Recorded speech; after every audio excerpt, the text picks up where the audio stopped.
Hello, everybody, and welcome to the Women's Soccer Show. I'm Sara. And I'm Allie. And we are here with WSL, Champions League, NWSL. So much to talk about as we head into international break. I'm so excited. And Allie, I don't know how much this is going to mean to you, but also the March Madness Women's Finals happened this past weekend. That was a blast. It's just a month of women's sports, and it's been really great to see also some of the incredible broadcasts and investment that's coming with that. So I just want to give that a shout out because we like to recognize when the good things happen. It's March Madness basketball. Yes. Hey, I remembered that much. All right, but enough about basketball. Let's get into the football of it.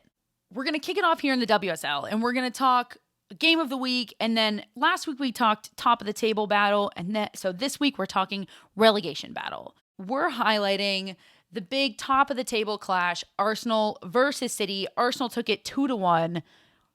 This was a blast of a game, and obviously I'm biased as somebody who watched this rooting for Arsenal, but this was the top of the table battle we wanted. I was sat watching with a Man City fan, and let me tell you, it was less fun. It was probably fun for like 45 minutes for them.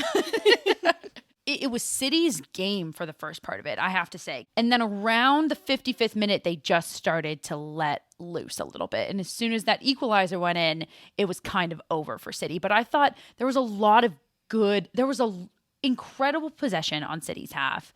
They controlled the entire game for the first half.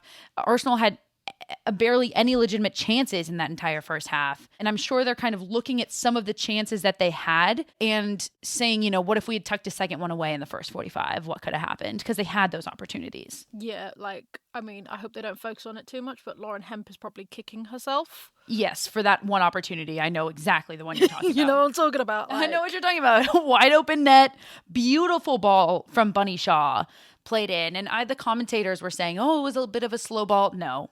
Bury that. Lauren Hemp buries that 9 out of 10 times. It's just unfortunate the consequences of not burying it in that 1 out of 10 times. Yeah, especially in this game. No, I do. I think City came out, and it's probably the first half of this game is some of the best football I've seen Man City play all season. They were connected. They were communicating from the very back with Roebuck, through the defenders, through the midfielders, through the forwards, which we have not seen for a long time from Man City. We just haven't. There's always been that disconnect, and it always feels like they're three separate teams. They are a team of forwards, midfielders, defenders. But we didn't get that in this first 45. The link up between Hemp and Shaw was just beautiful, and Chloe Kelly was in some of her great form that we've seen, and I was like, oh, this is why City are now competing for the title. There's a lot that we have to talk about revolving around Bunny Shaw. And it's not just the fact that she's this incredible player who, by the way, is not just a goal scorer. Watching her come back into the defensive third to receive the ball, distribute, and then get up the field, it's gorgeous to see. And she needs to continue to get more and more respect. Jonas, the head coach of Arsenal, said before the game that City really only had one goal scorer, and it was shots fired, really. Yeah. But we're talking about Bunny Shaw. Do you think that this was their main issue on Sunday? Why they couldn't take the 3 points away? They had that incredible, stunning goal from Bunny Shaw to kick it off, to go up 1-0. And then nobody else could put anything away. I mean, it didn't help. But is that their main issue? No, I don't think it is, because they do have other scorers. Hemp is always up there. Kelly is always up there. You've got their Spanish players who are finally coming into their own, which they hadn't when they first signed them. So no, they do have some great goal scorers that can get on the sheets. The problem is, what, as I alluded to before, is there was that huge disconnect between the different sections of each team. And I feel like it's coming from the back, because 9 times out of 10, their captain is a defender. If it's not Steph, it's going to be Morgan or it's going to be Greenwood. So if you've got that disconnect with the back three, your whole team is disconnected because your captain is one of that back three. I just think that it's a disconnect because they do have other scorers. It just happened to just not pay off this game. What do you mean by a disconnect? Communication-wise, the first Arsenal goal came purely because the 4 defenders at the back were not talking to each other, and it was like, one of you, one of you go with it. You do not need Steph. You do not need Alex going for the same ball. Like, one of you. Well, let's talk about that goal now, because I feel like this is all encompassing. First of all, I think that Arsenal's first goal was not a communication issue. It was a Steph issue. It was a Steph Houghton issue, not clearing the ball. It was that simple. It was a poor clearance right to the... It was messy. And so, look, I love Steph. She is a legend of the game in England. And she's on the back end of her career. And I look at City and I look at Bentley Shaw, who has 16 goals of the 35 that City have scored this entire season. That's 46% of all of their goals. I came with the stats, Allie. I came with them. You did. Okay? And yes, that is a problem, but I agree with you in that it's not their only problem. Yeah. I think the problem that they have on top of that, you can see when you look at their goal differential. Their goal differential is 19. You look at United, Chelsea, Arsenal, it's like 37, 30. It's higher. You want to know why? Because they let in fewer goals. It's not because they're scoring more goals. It's because they let in fewer goals. And it was sloppy in the back from Steph, and that's when Arsenal equalized. So I feel like it is a combination. If we're talking about what is the kryptonite, it is the combo of the fact that in these big games, you can't have that one goal scorer. And we've seen that in so many teams. Can we spend a moment just talking about the beauty that is that Bunny Shaw goal? Yes. Like, we've said it so many times on this podcast, and I still think people are sleeping on Bunny Shaw, and I'm like, I don't understand what your problem is, because people seem to think it's a fluke season or whatever. I'm like, no, we are looking at the emergence of greatness coming out in Bunny Shaw. Absolutely.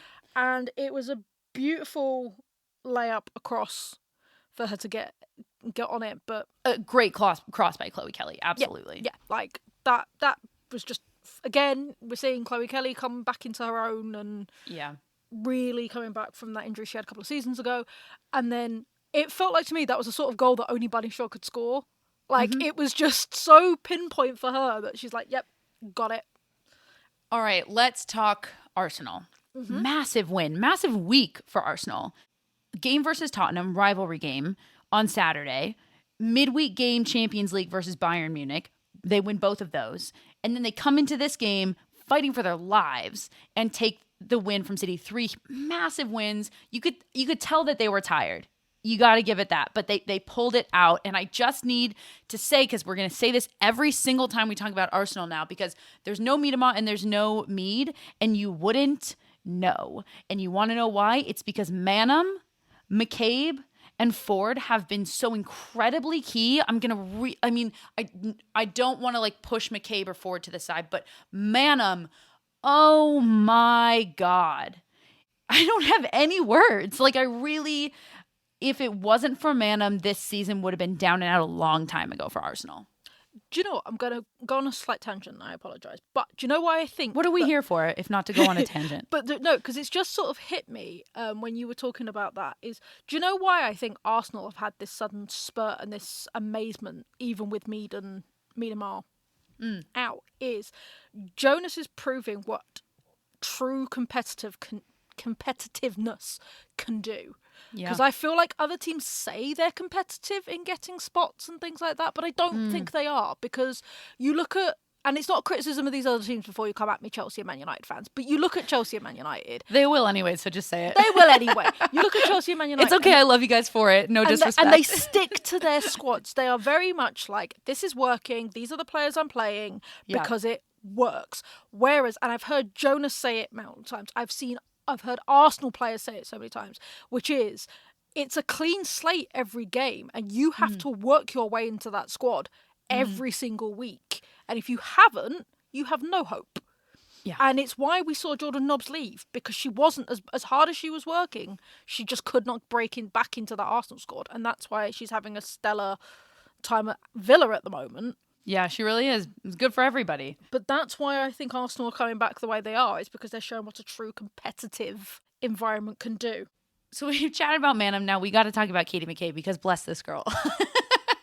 No blessing Kate McCabe. No. As if I could love her anymore. She's usually at least tactical, smart about some of the yellows that she gets. This one was an idiot. This was not a great yellow. And I don't care, honestly, about the incident that happened because Chloe Kelly seemed to be fine about it. So I don't care what actually happened. But what I do care about is that this yellow card means that Katie McCabe is going to miss their next WSL game, which is versus Manchester United. And that is another must-win game. And that could be, I mean, you just mentioned how, kind of like one down, next person up mentality Arsenal is. So maybe it won't be, but considering how key Katie McCabe has been for Arsenal, this could be a really big miss for Arsenal next time. And before we move on, I need to pose this question because this is maybe the moment to have this conversation, Allie. We're talking about Arsenal. We don't have Miedema, we don't have Miedema. I'm bringing back a conversation that I think that we had maybe a year ago at the end of the last WSL season, and it looked like Miedema was not going to come back to Arsenal. And we talked about what an Arsenal without Vivianne Miedema looks like. And I said, maybe this squad will benefit from not having a Vivianne Miedema. For the same reason we were just talking about Bunny Shaw, we were just talking about Sam Kerr on Australia. Sometimes it's almost a detriment to have somebody who your entire team, their sole focus is get the ball to this person instead of playing together and distributing the goals. Is Arsenal better off without Vivianne Miedema? I think yes. I do. And I come from a place of I love Viv. Do not get me wrong. I adore Miedema. But I think you're right. And I think it's something that Jonas fell into but was coming out of before her injury, which is previous managers, especially Joe, who was the manager previously, was very much about, it was all about Miedema. It's all about Miedema. And it was all about, like you said, get the ball to Viv and she'll score, get the ball to Viv and score. And she was doing that for a while, but they weren't changing it when she wasn't. And they did move her slightly when Blackstenius came in and stuff like that, but it was still very much like, when you play football when you were a kid and it was like the coach's kid would play and the coach would always be like, get the ball to my kid, get the ball to my kid. That's what it felt like. But everybody would just pass the ball to me. You were that kid, okay. But that's what it felt like. Totally. You know what, though? We wouldn't be saying this if Manham hadn't been having such an incredible back half of the season that she's having. And that is the only reason we're having this conversation. So all credit to her. From the top of the table to the bottom of the table, we did this last week, Allie, with top of the table battle and kind of like odds that each team is going to win. And now we're going to do it at the bottom of the table. We're going to talk through the teams that are fighting to not be relegated and a little bit about them, about their fight, and we're going to give odds that we think that they're going to get relegated or not. Mm-hmm. So let's do it. The way this falls, Tottenham's in 9th place with 12 points. Reading is in 10th place with 11 points. Leicester City's in 11th place with 10 points. There's so many numbers. And Brighton is in 12th place with 9 points. Essentially, there's 1 point between each of the last four bottom of the table teams. And just this past weekend, Brighton fell below Leicester for the first time this year. However, they're only down by 1 point and they do have 2 games in hand. So that's where we stand right now. Yes. So I think it's a great time to be having this conversation. So let's start with Tottenham because I feel like they're not a team that we've talked about quite enough. Because this is a team, and we say so many times, could be middle of the table trying to contend for the top if they put the right pieces into play, especially after the move to gain Beth England in the middle of the season. We thought that this would go better, and yet here we are. Tottenham is... Well, you thought it would go better. I thought it would. That's true. You didn't.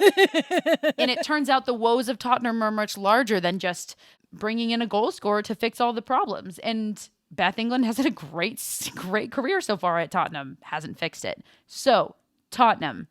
Let's talk about them. I think to show Tottenham's woes, the pivotal way to show it is the game against Everton this weekend, because they went 1-0 down really quickly. They then brought it back to 1-1, and you thought, right, they're going to get some points. It's going to be a draw.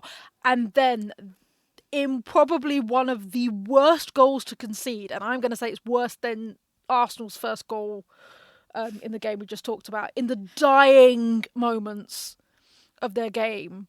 Yeah. And that sums up their season, because it doesn't matter how many goals Beth England will score. It doesn't matter how many assists and everything that Iwabuchi's getting and all of that. The problem is their defensive line and their 2 goalkeepers are not up to par. And that's the problem. Now, Becky Spencer has been with them since they came up into the WSL. She came over from West Ham. And I think now it's time just to move on. I think they need to get a stronger goalkeeper because I would agree. She's too easy to chip. She's too easy to chip as a goalkeeper. So odds for Tottenham that they get relegated. They're not my favorite. I'm going to say it's half because it's going to... Unfortunately, I don't think it's in their hands. I think it's going to come down to the results of those below them. I think it's completely in their hands. You look at who Tottenham has left, and they're playing Brighton. Mm-hmm. They're playing Reading. So those are 2 games right there that you get those 2 wins and you're set. You can lose the rest of your games. They've got West Ham United and Aston Villa for the other 3. And if they take 2 out of 3, I think that they're going to be okay. Because those 2 will be against the other bottom of the table teams. Yeah. I'm giving them half odds on that one. All right. On to Reading. Reading, unfortunately, have suffered what they've suffered a few times, which is they had a mass exodus at the beginning of this season. This happens every 2 years for Reading, it feels, doesn't it? It does. It's like they build, it's starting to look good, mass exodus. Yeah. And I do you know what? I generally think it's from the club, not the management team. It has to be. If it happens more than once, it has to be. Because Kelly Chambers was like Hope Powell is like a legend of the women's game. Yeah. She is. And everybody has nothing but great words to say about her. Every person I've spoken to, Reading fan or not, football fan, they love Kelly Chambers. And so, but the problem is that because they had the mass exodus, they weren't given any real supplies to build back. And like, they brought in some great players. They brought in Brooke Hendricks, who we've spoken to and we love, and she's been key for them now. But she came in with like, I think she said when she was talking about it was a grade 4 bone bruise, which means it's basically as close to broken as it can be. Do not let the word bruise in there. No, exactly. Let you think that is a bruise of any sorts. A bone bruise is one of the most painful things I have ever endured.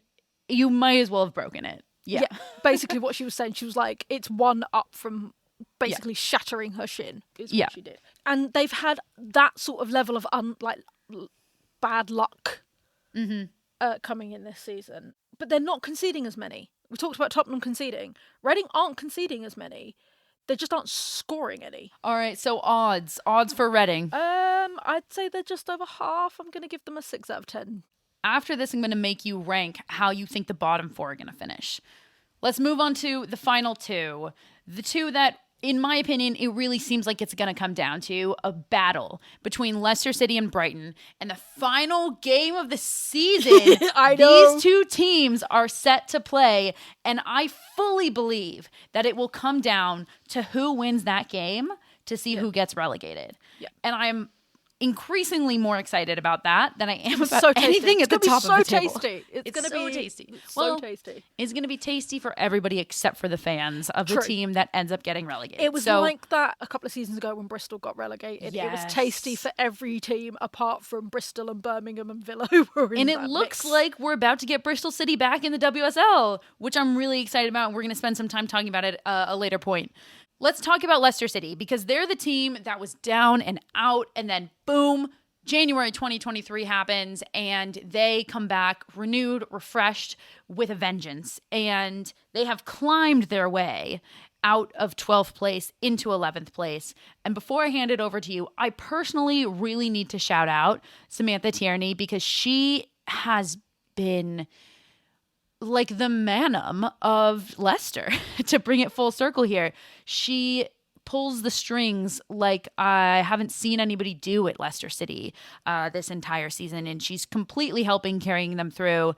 So it just massive shout out to her in the midfield. So I think what Leicester have done, and I do think Leicester are going to do the Great Escape. I genuinely do. I genuinely think that Leicester is safe for another season because they pulled... Those are big words considering they're only sitting 1 point ahead.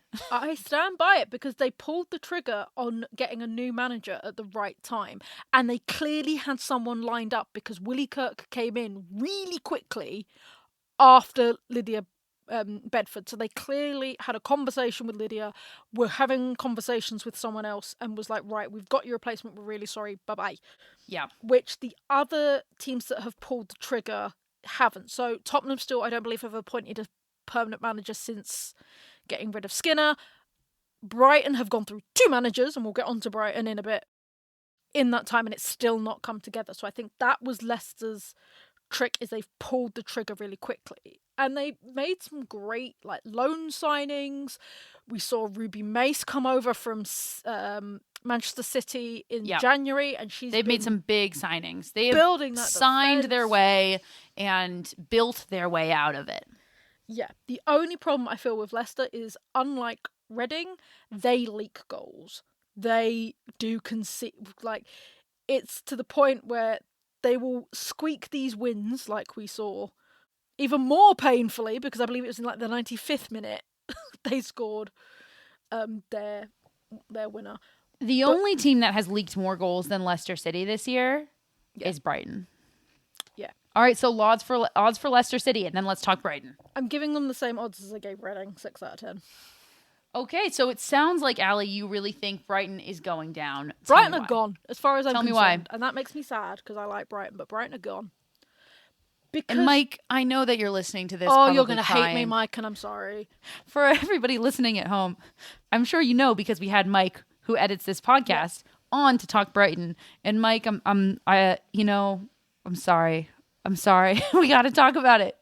Allie, let's hear it. Because everybody, and I think it was yourself, that was like, oh, don't just discount Brighton are in the bottom because they've still got 2 games in hand. Yeah. Yes, their 2 games in hand are Arsenal, Everton. It's not like it's the bottom tier teams that they could beat. I think that they can pull something. I mean, even if they pull a tie out against Everton, then we're sitting even. Yeah, but then goal difference is going to get them because they leak goals. Yeah. Well, but I don't think it's coming down to goal difference. Like we just said, I think it's just coming down to... But I can see them getting battered by Arsenal. Absolutely battered. And Everton, they're one of the most inconsistent teams, but they might get a draw out of it. I don't see a win, if I'm truly honest. Yeah. So those 2 games in hand for me count for very little. Yeah. All right. Well, give me your 4. Rank them. I want a 9, 10, 11, 12. How are we going to finish the season? I think Tottenham going to stay 9th. Yeah. I'm going to be very brave and probably be very foolish, but I'm going to flip Leicester and Reading. I'm going to say that Leicester go up to 10th, Reading go down to 11th, and it's a sad day on the South Coast because Brighton will get relegated. I think we're going to stay as we are. I think we're going to stay at Tottenham, Reading, Leicester City, and Brighton. Let's go around the world. Around the world, around the world. This week, the tables are turned, and it's Levante who have fallen behind with a loss to Madrid. Real Madrid, however, won comfortably at home 3-0. Game of the week has to be Atletico Madrid versus Valencia in an 8-goal thriller. Atletico took that game 6-2. Over to France. Lyon seemed to have bounced back from their midweek loss with a thumping 7-0 win over Le Havre. PSG also claimed a victory this weekend. However, Paris FC could only manage a draw, allowing those behind them to reclaim crucial ground for that last Champions League spot. To Germany, Bayern Munich are still holding on to that top spot after a close win this weekend. Wolfsburg, however, hammered a home win with an 8-0 win over Bremen. The German league is still one of the closest in Europe at the moment. And finally, back over to Mexico, one of our favorites. The top of the league changes every single week here. Current top spot holders Monterrey could only manage a draw. 1 point behind is Guadalajara, who won 4-0 this weekend. As ever, La Liga MX is proving to be as explosive as ever. Have you checked out Total Football Analysis yet? TotalFootballAnalysis.com provides researched analysis on loads of football games, including women's football. Want to know why Miedemar scores so many goals? Do you want to explore how City have turned it around this season? Head over to TotalFootballAnalysis.com and sign up to learn more about the beautiful game. We have a special discount for listeners of the Women's Soccer Show. At checkout, type WOSO10 to get a full year for €10. That's €40 off the yearly subscription. Head over to totalfootballanalysis.com and type WOSO10 at checkout. Okay, over to that delicious competition on the continent. It's Champions League, and we have our semi-finalists, baby! Woo! Whose bracket was right, Allie? Whose bracket was right? Yours was right. I was only wrong by one, but yeah. That's all right. This was some great football. Let's just recognize this was a blast. Yeah. This was an absolute blast to watch every single game. And I'm itching to talk Chelsea Lyon, and I know we're going to do that last, but I cannot wait. I can't wait. Keep everybody on tenterhooks for that last one. Let's talk about Barca Roma first, and let's do the Hunger Games salute to Roma. So, whereas Roma managed to eke just a 1-0 loss, Barca were like having none of that. And it was a 5-1 win, taking it to 6-1 on aggregate. We anticipated this. We knew coming home with Barcelona, it was going to be a goal fest. It still felt like a statement. You know what I mean? Yeah. Even though we both anticipated Barcelona winning, in a fashionable way, this still felt like that's why they're the champions. That's why they've won before. It was a statement. It was a complete statement, and I would say now they are the clear favourites. I would agree. But let's take a brief moment to talk about Roma, because this, anybody paying attention, is what happens when you put money into your team. Couldn't agree more. And you give them funding, because it's literally just this weekend they have now pretty much clinched. They have officially clinched another Champions League spot. They have officially clinched Champions League spot for next year. They are very close to clinching the Italian league title. Yep. This year. And 2 years ago, they weren't even in the Champions League. I was going to say, and for what a little team that could, to get to the quarterfinals of the Champions League, it's huge. And we've talked about them before, and we'll keep talking about Roma, because all I can say is they are a team on the up and up. Well said. And then the next one, the one closest to Sarah's heart, Arsenal versus Bayern. So this is where I got it wrong, because I didn't think Arsenal could overcome. But what do I know? Well, I don't know. I mean, look, I was in the majority of people saying it's done, it's over, it's down and out for Arsenal. We were saying, it is hit or miss. We didn't know what type of Arsenal we would get in the Champions League. Who knows what could happen there. But, I'm so proud. They are really proving they are earning and winning every single game that they have taken so far. And this was a blast. I mean, the two styles of these teams up against each other, it's some of my favorite type of football to watch. Both of these teams, because I love the way Germany and the German style of football. I just love it so much. And Arsenal plays a very interesting English version, but very similar in the way that they move the ball. And it's just, gosh, this was a great matchup. It was an incredible matchup. It just felt like Arsenal had learnt from the week before, and instead of trying to break the Bayern defence directly, they were pinging balls over, they were going at every different angle, going indirect, playing that style of football, and I don't think Bayern knew what to do with it. And that second goal was just chef's kiss. Chef's kiss. To what was probably the tamest, I would say, which was Wolfsburg versus PSG. It was 1-1 in the end, which meant the Wolfsburg took it 2-1 on aggregate. And it was very, I thought, conservative from the Germans. They were sort of protecting their lead a bit. I thought that was smart. They were putting the onus on PSG, and they were right to do so, because PSG could not get that second goal in. And it felt like they couldn't even find the urgency to do so anyways at the end of the game. It was really just done. It was a draw. Yeah, it was. It was a draw, and it felt like a draw. It was, now the one. Here we go. The one. Chelsea Lyon. This was so much fun. This was Champions League football, baby. I mean, there was a penalty kick in the last second of overtime to send us into penalties. Does it get any more wild than that? And I know what you're going to say, Allie. You're going to say Chelsea were thrown a lifeline. Yeah. Because they were playing like trash. They were awful. Chelsea they had a great terrible. first part of the first half, is what I'll say. Barely, honestly. And I was like, I didn't want Chelsea to lose for two reasons. One, I really wanted to have two English teams in the semi-final. And two, most importantly reason, is I could not bear to hear the Emma Hayes, they're tired excuse again, because she's pulled it out twice. And I'm like, no, Emma Hayes, no, you are better than that. I had no dog in this fight. I really didn't. But if you're talking about who you think, and I'm going to say like I can't stand this question. I'm going to ask it, but whatever. Who do you think deserved to win this game based on who played better?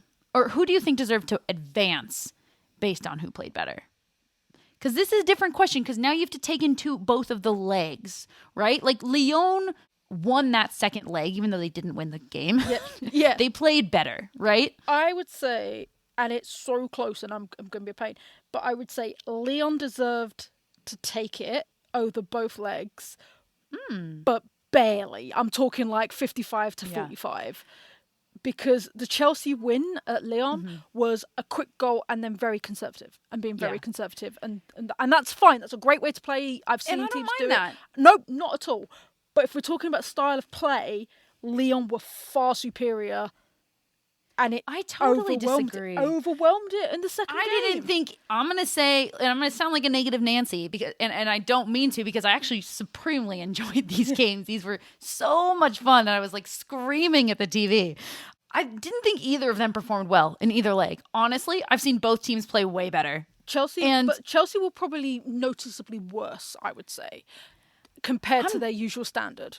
Chelsea were noticeably worse. I'm happy it came to penalties because it was so even.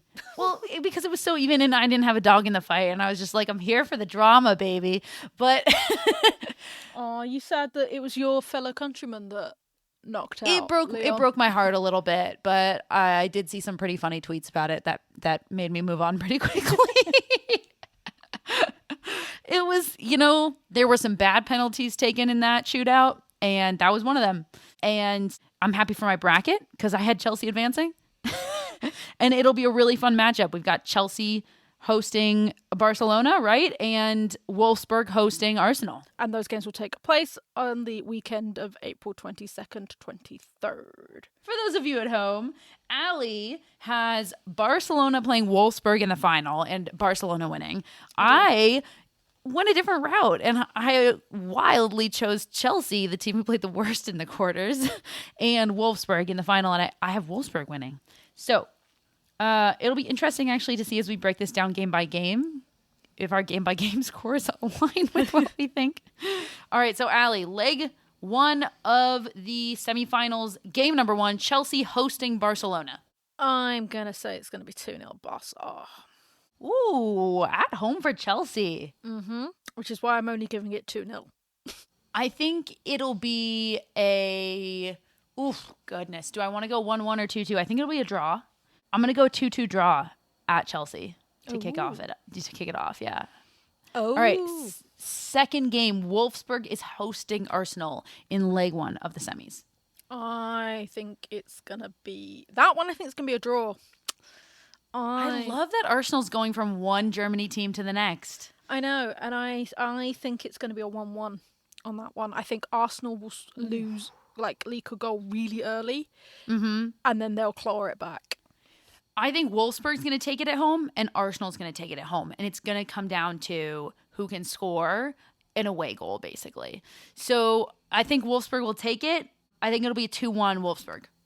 Ooh. Over to the NWSL. We are in the second week of this competition, and it's already so interesting. It always is, Allie. As they say, the most competitive league in the world.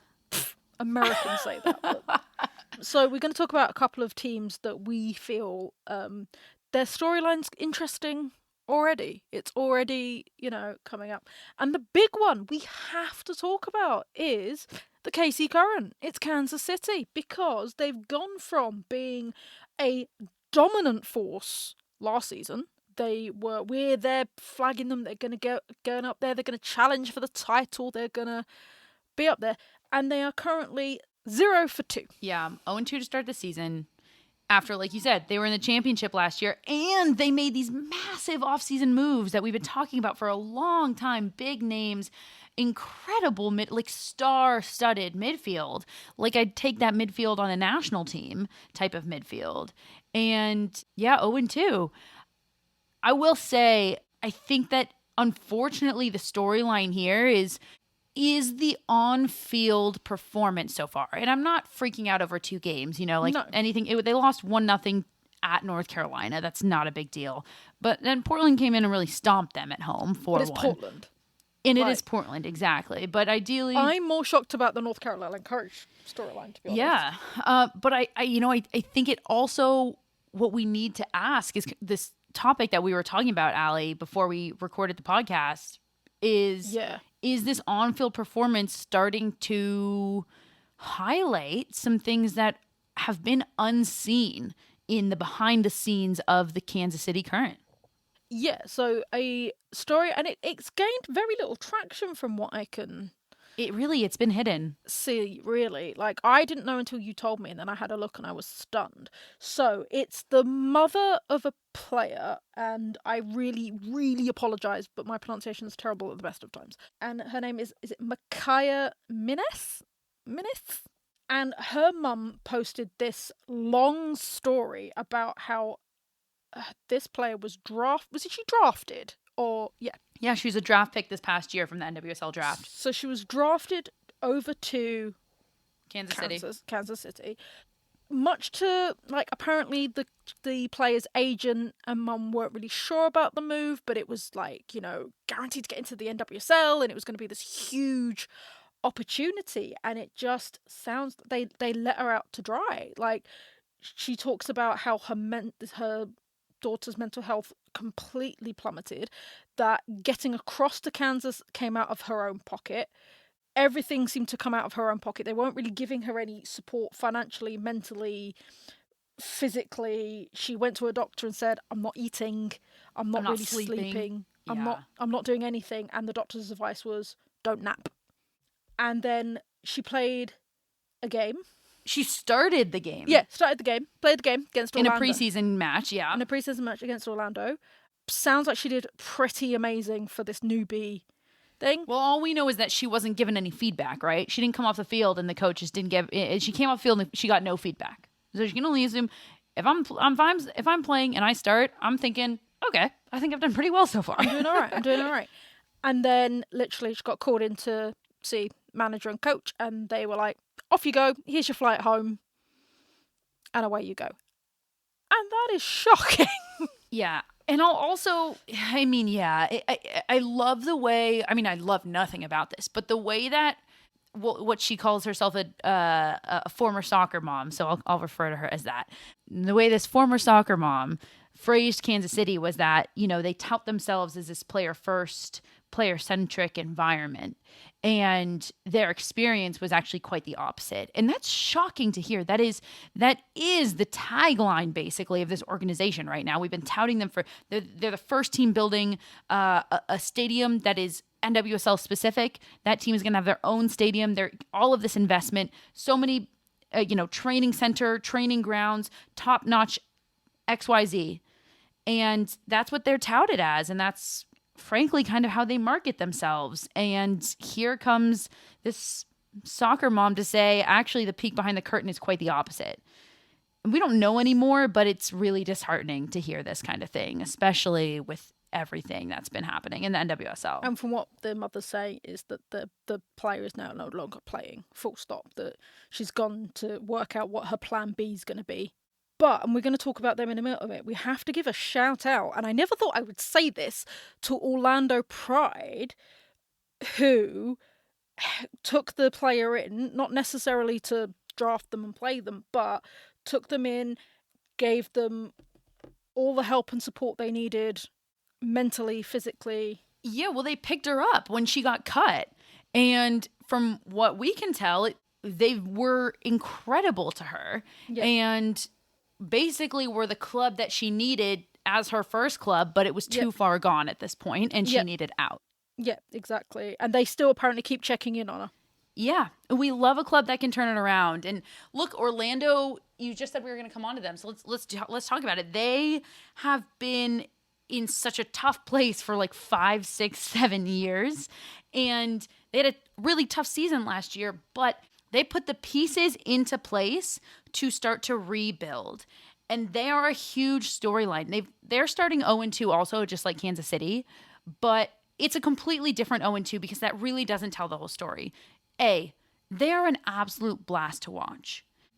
B, they are a blast to watch because they are a team that is building with young players. I was going to say, the youngsters are amazing. Incredible. And they're putting trust in these young players.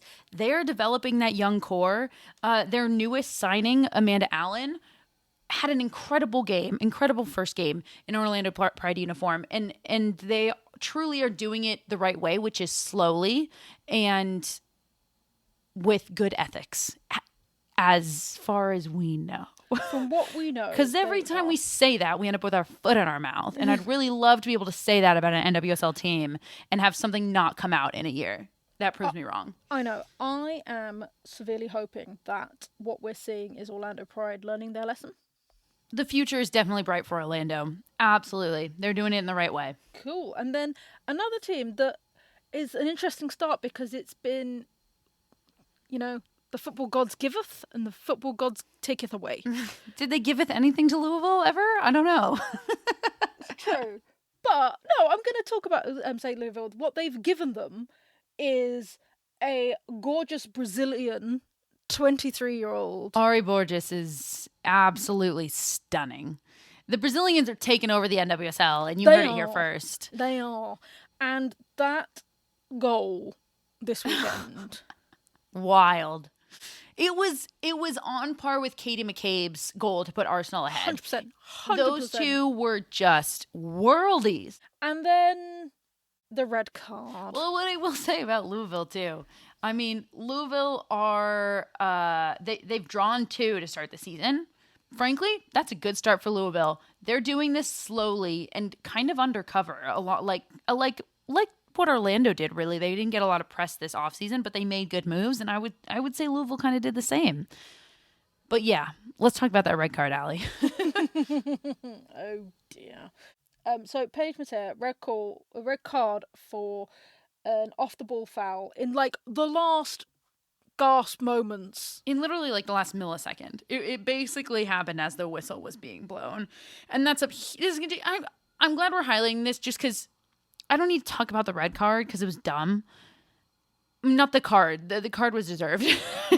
Her action was dumb. The foul was dumb. It's like McCabe again. All leads back to Katie McCabe. Look, we're talking about young teams. We're talking about young talent. And they need time to learn how to play together and build trust and build that relationship. And she is a key piece of Louisville. A key piece of their offense.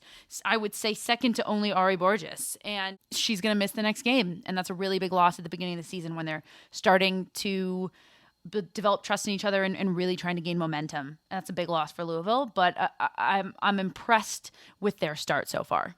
A positive overall. And we're going to cover them a lot more, but the leagues are all on pause because we are headed into international break. So we will be back next week, everybody, for international games. We get to see those brand new uniforms, those brand new kits on the field, and we'll really judge them then. All right, so for us here at the Women's Soccer Show, I've been Sarah. And I've been Allie. See you next week, everybody. Good night.